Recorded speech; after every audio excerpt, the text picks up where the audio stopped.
Bonjour, chers frères et sœurs en Christ.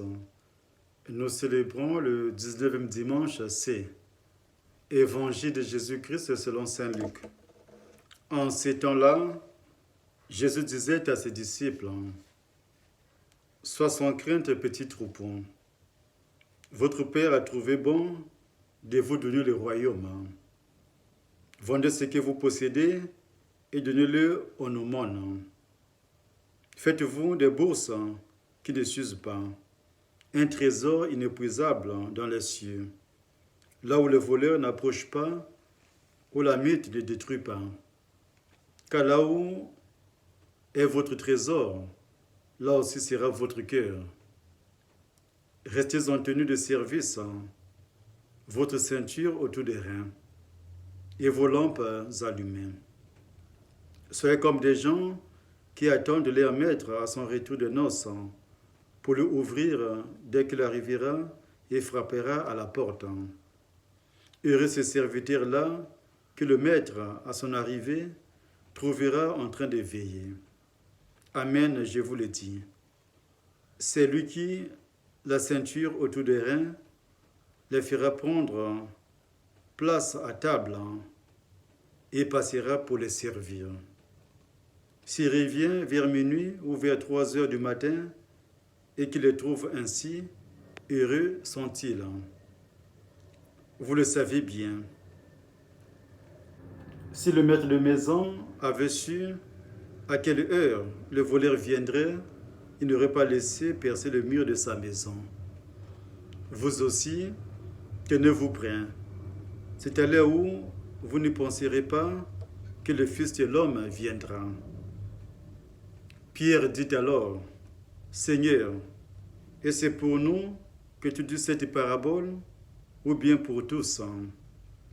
Le Seigneur répondit, « Que dire de l'intendant fidèle et sensé, à qui le maître confiera la charge de son personnel pour distribuer en temps voulu la ration de nourriture?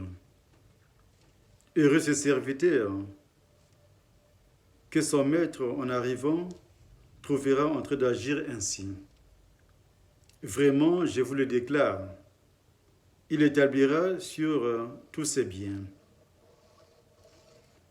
Mais si le serviteur se dit en lui-même, mon maître tarde à venir, et s'il se met à frapper les serviteurs et les servantes, à manger, à boire, à s'enivrer, alors que le maître viendra, le jour où son serviteur ne s'y attend pas, et à l'heure qu'il ne connaît pas, il écartera, il lui fera partager le sort des infidèles.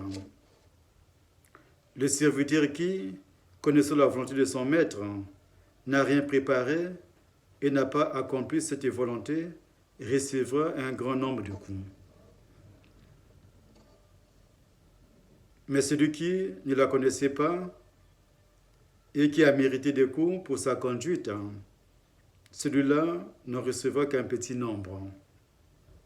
À qui l'on a beaucoup donné, on demandera beaucoup.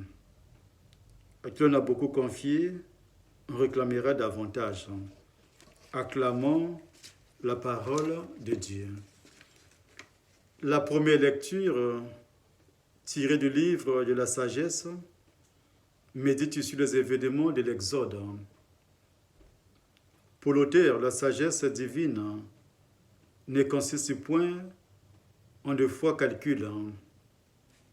Cette sagesse divine sauve ceux que Dieu aime et anéantit les oppresseurs.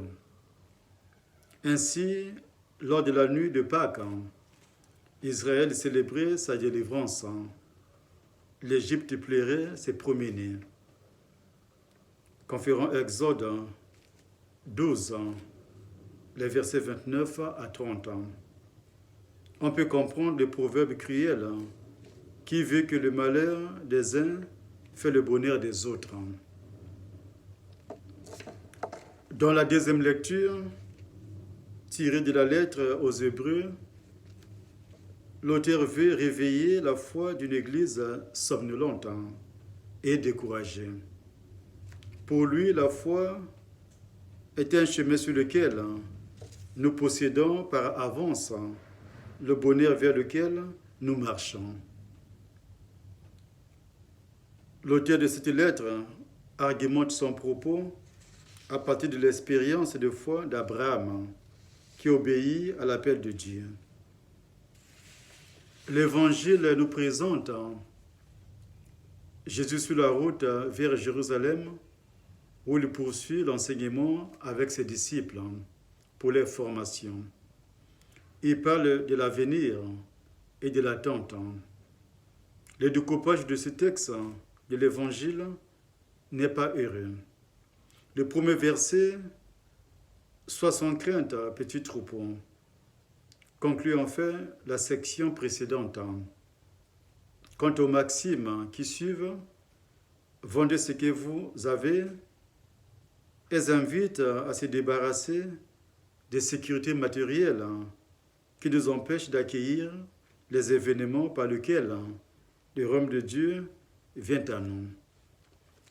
Le verset 35, restez en tenue de service, faites de la vigilance une vertu capitale de l'Église et pour notre foi. Pour l'évangéliste Luc, la venue du Fils de l'homme est un acte mystérieux. C'est l'événement par lequel le Christ va conclure notre histoire. Dans nos tâches quotidiennes, nous devons être sur le qui-vive, dans l'attente de celui qui peut arriver à n'importe quelle heure. Demandez au Seigneur qui mette en chacun de nous son esprit de persévérance et d'obéissance à sa parole, pour que nous puissions être toujours à la suite du Christ. Au nom du Père et du Fils et du Saint-Esprit.